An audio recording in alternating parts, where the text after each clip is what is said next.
السلام علیکم۔ آج ہم سورۃ البینہ کی تلاوت کرتے ہیں۔ سورۃ البینہ، بعض علماء کے نزدیک یہ سورہ مکی ہے اور بعض علماء کے نزدیک یہ سورہ مدنی ہے۔ علماء کے درمیان اس سورہ کو لے کر اختلاف پایا جاتا ہے۔ اس کی کچھ آیات مدنی ہیں اور کچھ مکی۔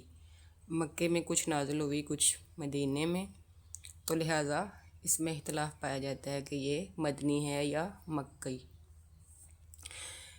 اس میں 8 آیات ہیں اور 1 رکوع ہے۔ اس کا دوسرا نام لم یکن الذین بھی ہے۔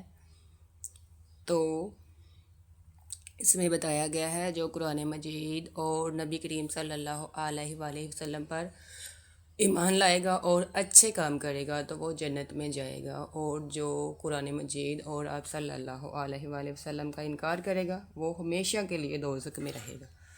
لہٰذا ہمیں کیا کرنا ہے؟ قرآن مجید اور آپ صلی اللہ علیہ وآلہ وسلم پر ایمان لانا ہے اور اس کے ساتھ اچھے کام کرنے ہیں، قرآن مجید کے احکام پر عمل بھی کرنا ہے، پھر جنت ملے گی۔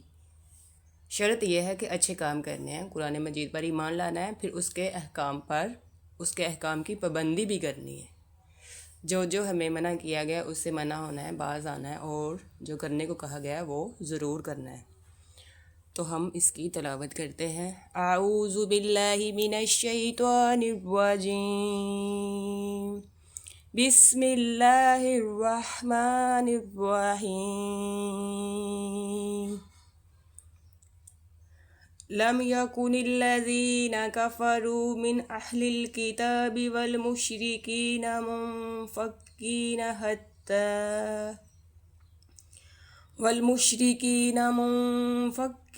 حتى تأتيهم البينة، رسول من الله يتلو صحفا مطهرة فيها كتب قيمة، وما تفرق الذين أوتوا الكتاب إلا من بعد ما جاءتهم البينة، وما أمروا إلا ليعبدوا الله مخلصين له الدين حنفاء ويقيموا الصلاة ويؤتوا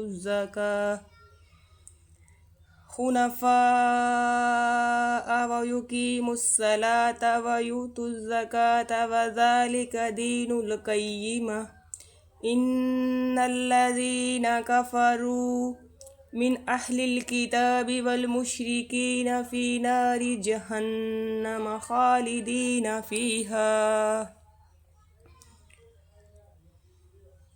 أولئك هم شر البرية، إن الذين آمنوا وعملوا الصالحات أولئك هم خير البرية، جزاؤهم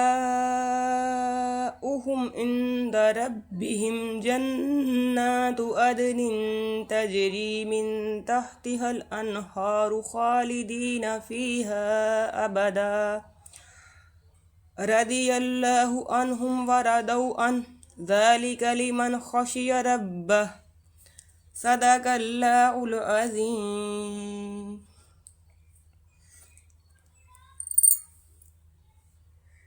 اس آیت میں بتایا گیا ہے کہ مشرکین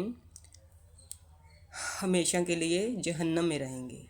کافر اور مشرکین جو قرآن مجید کا انکار کرتے ہیں اور جو مشرک ہیں، شرک کرتے ہیں، وہ ہمیشہ ہمیشہ دوزخ میں رہیں گے، اور جو لوگ ایمان لائے اور انہوں نے اچھے عمل کیے تو وہ ہمیشہ کے لیے جنت میں رہیں گے۔ جب وہ جنت کو دیکھیں گے تو اپنے رب سے راضی ہو جائیں گے، اور ہمارا رب ہم سے راضی ہو جائے گا کہ ہم نے بندے بنائے اور اس نے ہمارے احکام بھی مانے، اور ہمیں جنت جب ملے گی تو پھر ہم خوش ہو جائیں گے، تو ہمارا مالک بھی ہم سے خوش ہو جائے گا۔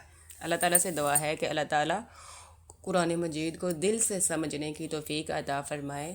میں نے آج آپ لوگوں سے یہ کہنا ہے کہ جو لوگ قرآن مجید نہیں نہ پڑھے ہوئے تو کوئی بات نہیں، وہ بھی وضو کریں اور قرآن مجید کھولیں، بسم اللہ پڑھیں اور ہر آیت کو بسم اللہ پڑھتے جائیں اور انگلی پھیرتے جائیں تو قرآن مجید کا ہی ثواب ملے گا. ہو سکتا ہے اللہ تعالیٰ رحیم کریم اس سے بھی زیادہ دے.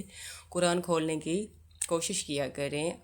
آگے رمضان آ رہا ہے. اللہ تعالیٰ تمام امت مسلمہ کو جو قرآن مجید پڑھے ہوئے ہیں یا جنہوں نے نہیں بھی پڑھا ہوا، اللہ تعالیٰ توفیق دے قرآن مجید کھولنے کی، اس سے جڑنے کی.